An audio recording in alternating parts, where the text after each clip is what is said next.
Hi అండి, welcome to Missamma world. ఈరోజు మీరు వినబోతున్న కథ అక్షయ పాత్ర. పట్టువదలని విక్రమార్కుడు చెట్టు వద్దకు తిరిగి వెళ్ళి శవాన్ని దించి భుజాన వేసుకుని ఎప్పట్లాగానే మౌనంగా శ్మశానంకిసి నడవసాగాడు. అప్పుడు శవంలోని బేతాళుడు, రాజా, కొందరు నీలాగా అల్ప ప్రయోజనం కోరి అధిక శ్రమ పాలవుతుంటారు.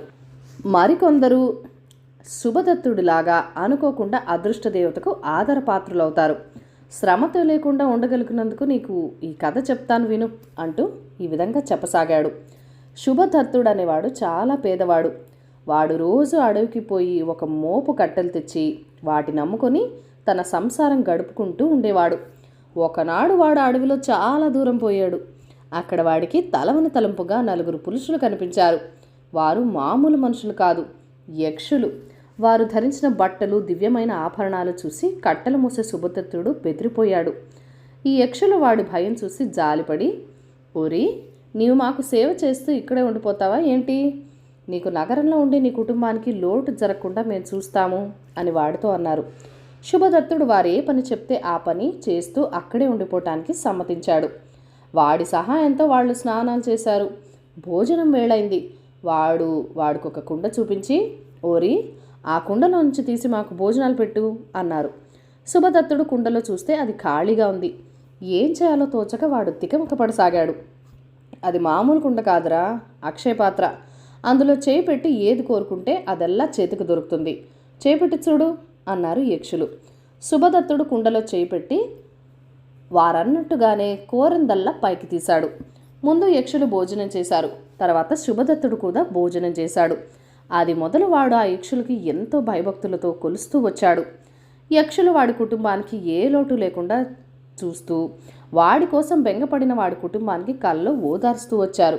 ఈ విధంగా ఒక 4 రోజులు గడిచాక యక్షులు శుభదత్తుడితో, ఓరి, 4 రోజుల పాటు మమ్మల్ని ఎంతో శ్రద్ధగా సేవించావు. నీపైన మాకు అనుగ్రహం కలిగింది. ఏం కావాలో కోరుకో అన్నారు. మీకు నిజంగా నాపై దయ ఉంటే ఈ అక్షయ పాత్ర నాకు ఇప్పించండి అన్నాడు శుభదత్తుడు. యక్షులు నవ్వి, పిచ్చివాడా, పగిలిపోయే కుండ ఎందుకు కోరతావు? ఇంతకన్నా శాశ్వతమైన మేలు కలిగేటట్టు మరేదైనా కోరుకో అన్నారు. కాదు, నాకు ఈ కుండ ఇప్పించండి అన్నాడు శుభదత్తుడు. వాడి మనసంతా దానిపైనే ఉండటం గ్రహించి యక్షులు వాడికి అక్షయ పాత్ర ఇచ్చి వాడిని ఇంటికి పంపారు. 4 రోజుల తర్వాత ఇంటికి వచ్చిన శుభదత్తుడిని చూసి వాడి బంధువులంతా సంతోషించారు. శుభదత్తుడు తాను తెచ్చుకున్న అక్షయ పాత్రను రహస్యంగా ఇతర కుండల మధ్య ఉంచాడు. తర్వాత వాడా కుండ నుంచి రకరకాల భక్ష్యభోగ్యాలు, పానీయాలు తీసి తనని చూడవచ్చిన వారందరికీ పెట్టి తాగుడు కూడా ఇచ్చాడు. అందరూ మరింత సంతోషించారు. అది మొదలు రోజు వాడు తన బంధువులందరినీ పిలిచి విందులు చేయసాగాడు. వీడికి ఉన్నట్టుండి ఇంత సిరి ఎత్తుకోవటానికి కారణం ఏమిటా అని బంధువులు ఆశ్చర్యపోయారు. కానీ వారికి అసలు రహస్యం తెలియలేదు. ఒకనాడు బాగా తాగి పైకెక్కి ఉండగా వాడి బంధువులు, ఒరే, కట్టెలు మోసి బతికేవాడివి కదా, నీవి విందులు ఎట్లా చేస్తున్నారా? ఏమిటి దీని రహస్యం అని అడిగారు. అసలే కైపులో ఉన్న శుభదత్తుడు ఈ మాటలకు ఆనందపరవశుడైపోయి వాడు తన బంధువులకు అక్షయ పాత్ర గురించి నోటితో చెప్పడానికి మారుగా తూలుతూ లోపలికి వెళ్ళి యక్షులిచ్చిన కుండ భుజాన నెత్తిన పెట్టుకుని నృత్యం చేస్తూ యువతలకొచ్చాడు. వాడి కాళ్ళు తడబడి వాడు కాస్త బోర్లా పడ్డాడు. కుండ పగిలి ముక్కలైపోయింది. మహిమగల కుండ కావటం చేత ఆ పెంకులు కూడా చూస్తుండగానే ఎక్కడికక్కడ అంతర్ధానమై ఏమీ మిగలకుండా పోయాయి. శుభదత్తుడికి సిరి ఎట్లా ఎత్తుకున్నదో అట్లాగే పోయింది.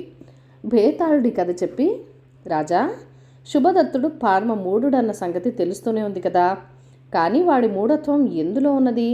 యక్షులు వద్దంటున్నా వెనక అక్షయ పాత్రను కోరుకోవటంలోనా? ఆ అక్షయ పాత్రను రహస్యంగా బంధువులకు ఎదుట దాచగా ఉంచకపోవటంలోనా? లేక తప్పు తాగిన స్థితిలో దాన్ని భుజాన్నెత్తుకుని నృత్యం చేయటంలోనా? ఈ ప్రశ్నకు సమాధానం కూడా తెలిసి చెప్పకపోయావో నీ తల పగిలిపోతుంది అన్నాడు. దానికి విక్రమార్కుడు, శుభదత్తుడి మూఢత్వం వాడి పేద జీవితంలో ఉన్నది. కడుపు నిండా తినటము, కోరినవన్నీ తినగలగటము వాడు ఏనాడు ఎరగడు. వాడి జీవితంలో అంతకు మించిన ఆనందం కూడా ఏమీ లేదు. ఆ ఆనందం వాడికి అక్షయ పాత్రలోనే ప్రత్యక్షంగా కనిపించింది. అందుచేతనే యక్షులు చెప్పిన వినక వాడు అక్షయ పాత్రనే కోరుకున్నాడు. వాడి స్థితిలో ఉన్నవాడు ఆ పని చేయటం అస్వాభావికం కాదు. వాడు తన అక్షయ పాత్రను రహస్యంగా ఉంచడానికి ప్రయత్నించాడు. కానీ బంధువులు సానుభూతితో అడిగినప్పుడు తన ఆనందాన్ని వాళ్లతో పంచుకోకుండా ఉండలేక కుండను వారి ఎదుటికి తెచ్చాడు. అందులో కూడా మూఢత్వం ఏమీ లేదు. ఆ పాత్రను భుజాన్ని ఎత్తుకున్నప్పుడు ఆనందం కలిగి నృత్యం చేయాలనిపించటంలో కూడా మూఢత్వం ఏమీ లేదు. అక్షయ పాత్ర లభించక మునిపే పేదరికం వాడిని మూఢుణ్ణి చేసేసింది అన్నాడు. రాజుకి ఈ విధంగా మౌనభంగం కలగగానే బేతాళుడు శవంతో సహా మాయమై మళ్ళీ చెట్టెక్కాడు. రాజైన రైతు. ఇది ఒక ప్రాచీన గ్రీకు కథ. పూర్వం ఫ్రిజియా దేశంలో గొరిడి అనే ఒక రైతు యువకుడు ఉండేవాడు. అతను ఒకనాడు తన ఎడ్ల బండిని కట్టుకుని నగరానికి బయలుదేరాడు. బండి కొంత దూరం వెళ్ళేసరికి ఎక్కడి నుంచో ఒక గరుడ పక్షి వచ్చి ఎద్దులకు మధ్యగా పోలు మీద కూర్చున్నది. ఇది శుభశకునమని గ్రీకుల నమ్మకం. తనకు కలగబోయే మంచి యోగం ఏమిటా అని గొరిడియన్ ఆశ్చర్యపోయాడు. ఆ సమయంలో టెలినస్ నగరంలో రాజు ఆకస్మికంగా మరణించాడు. రాజ్యం అరాజకమైంది. ఆ సమయంలో ఒక భక్తురాలికి గణం పూని రచ్చపుట్టలో కూడిన ప్రజలతో ఇలా చెప్పింది: మీరేమీ నిరాశపడకండి, మీ రాజు ఎడ్ల బండి ఎక్కి ఇట్టే వస్తున్నాడు. బండిలో అతనికి సరసన మీ కాబోయే రాణి కూడా కూర్చునే ఉన్నది. బండి పోలు మీద ఒక గరుడ పక్షి కూర్చునే ఉన్నది. ఈ వివరాలన్నీ తెలియగానే ప్రజలు సంతోషించి తమ కొత్త రాజు కోసం ఎదురు చూడసాగారు. అయితే భక్తురాలు చెప్పిన ఆ మాటలు విన్నవారిలో ఒక యువతి గబగబా నగరం వెలుపలికి పరిగెత్తింది. కొంత దూరం వెళ్ళాక ఆమెకు ఆ ఎడ్ల బండి ఎదురైంది. దాని పోలు మీద గరుడ పక్షి కూర్చుని ఉన్నది. బండిలో ఒక యువకుడున్నాడు, కానీ అతని పక్కన ఎవరూ లేరు. నగరం నుంచి వచ్చిన ఆ యువతి బండికి ఎదురు వెళ్ళి గొరిడియన్తో, ఆగాగు, నన్ను కూడా ఎక్కని అన్నది. గొరిడియన్ బండ ఆపి ఆమెను ఎక్కించుకొని తన సరసన కూర్చొనిచ్చాడు. చూడు, నన్ను పెళ్లాడతానని ప్రమాణం చేశావంటే నీకు ఈ సాయంకాలంలోగా మహా గొప్ప యోగం కలిగిస్తాను అన్నదా యువతి. తనకేదో యోగం పట్టబోతుందని గొరిడియన్ గరుడ పక్షిని చూసినప్పుడే అనుకున్నాడు. అందుచేత అతను ఆమె మాటలకు ఆశ్చర్యపడక ఆమెను ఎగాదిగా చూసి, నీ అందానికి తగిన వివేకం కూడా ఉంటే నిన్ను పెళ్లాడటానికి నాకేమీ అభ్యంతరం లేదు అన్నాడు. నా వివేకం గురించి మీకేమీ సందేహం వద్దు అంటూ ఆమె భక్తురాలకు గణం పూని చెప్పిన మాటలు గొరిడియన్తో చెప్పి, నేను ఈ బండిలో ఎక్కకపోతే నీవు రాజు కాలేవు అన్నది. గొరిడియన్ అవునన్నట్టుగా తలూపాడు. ఇంకా జాము పొద్దుండగానే బండి నగరంలో ప్రవేశించింది. ఎడ్ల బండి పోలు మీద గరుడ పక్షి, బండిలో పక్కపక్కనే కూర్చుని యువతి యువకులు కనిపించగానే ప్రజలు ఉత్సాహంతో రాజు రాజు అంటూ పెద్దగా జయజయధ్వానాలు చేశారు.